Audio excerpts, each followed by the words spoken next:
ଭାରତର ଲୌହ ମାନବ ସର୍ଦ୍ଦାର ବଲ୍ଲଭ ଭାଇ ପଟେଲଙ୍କ 150ତମ ଜନ୍ମ ଦିବସ ଉପଲକ୍ଷେ ରାୟଗଡ଼ାରେ ଏକତା ପଦଯାତ୍ରା ଅନୁଷ୍ଠିତ ହୋଇଯାଇଛି। ଯୋଗଦେଲେ ମାନ୍ୟବର ସାଂସଦ, ଜିଲ୍ଲାପାଳ, ରାୟଗଡ଼ା ବରିଷ୍ଠ ପଦାଧିकारी, जनसाधारण एवं छात्रछात्री।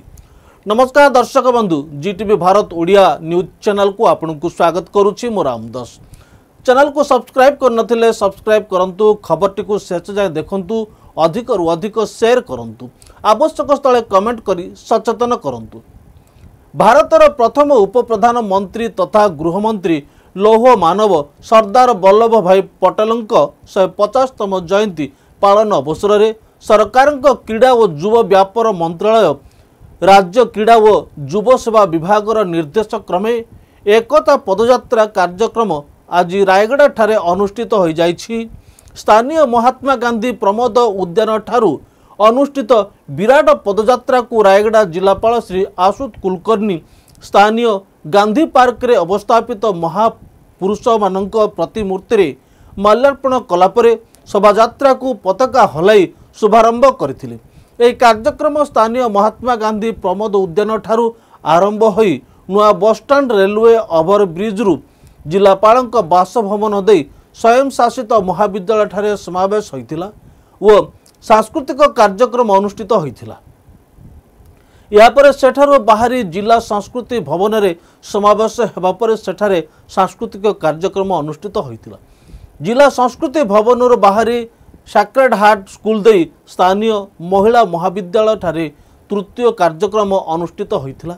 सेथिरे मध्य सुंदर सांस्कृतिक कार्यक्रम अनुष्ठित होइतिला।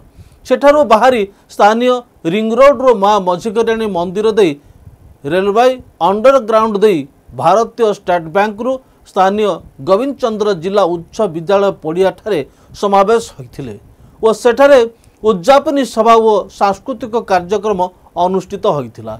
एकता रथ माध्यम रे राष्ट्रीय संगीत गान करी परिक्रमा करथिले। ए कार्यक्रम रे मुख्य अतिथि मान्यवर सांसद कोरापुट लोकसभा श्री सप्तगिरी शंकर उल्लका, जिलापाल रायगढ़ श्री आशुतोष कुलकर्णी, अतिरिक्त जिलापाल श्री नवीन चंद्र नायक, अतिरिक्त जिलापाल श्री निहार रंजन कंवर, मुख्य उन्नयन तथा कार्यनिर्वाही अधिकारी जिला परिषद श्री अक्षय कुमार खेमुंडू, उपजिलापाल श्री रमेश कुमार जेना प्रमुख योगदान करथिले।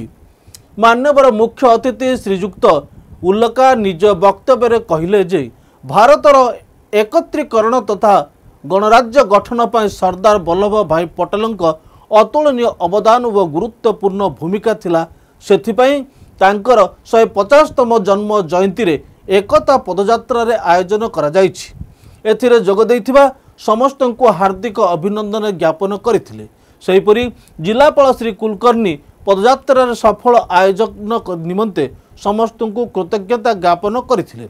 जिला क्रीड़ा अधिकारी शेख अलेनुर समस्त कार्यक्रम आयोजन करिथिबा बेले गोष्ठी उन्नयन अधिकारी रायगढ़ सुजित कुमार मिश्र, पौर परिषद रायगढ़ निर्वाही अधिकारी कुलदीप कुमार, जिला सूचना और लोकसंपर्क अधिकारी श्री बसंत कुमार प्रधान, जिला संस्कृति अधिकारी सुश्री सुस्मिता बाउरी, मेरा युवा भारतर जिला युव अधिकारी श्री एभी नरसिंह टी व अन्य अधिकारी व कर्मचारी जोग देथिले। कार्यक्रम रे भारतीय जनता पार्टी जिला सभापति श्री गोपी आनंद, कालीराम माझी, रजत मादला, तरुण गरडिया व बहु मान्यगण्य अतिथि जोग देथिले।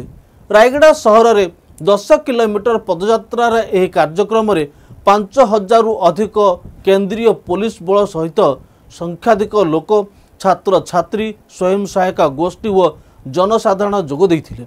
एही दिवस उपलक्षे छात्र छात्री मानक मध्य विभिन्न प्रतियोगिता अनुष्ठित होइतिला। कृति प्रतियोगी मानकु पुरस्कृत करा जाइतिला। PR report, GTV Bharat Odia. खबरटी को शेष जाए देखिथिबारु आपनकु धन्यवाद। पुणी देखा हबो अन्य एक खबर रे। सेही समय पर्यंत विदाय नउछि। नमस्कार।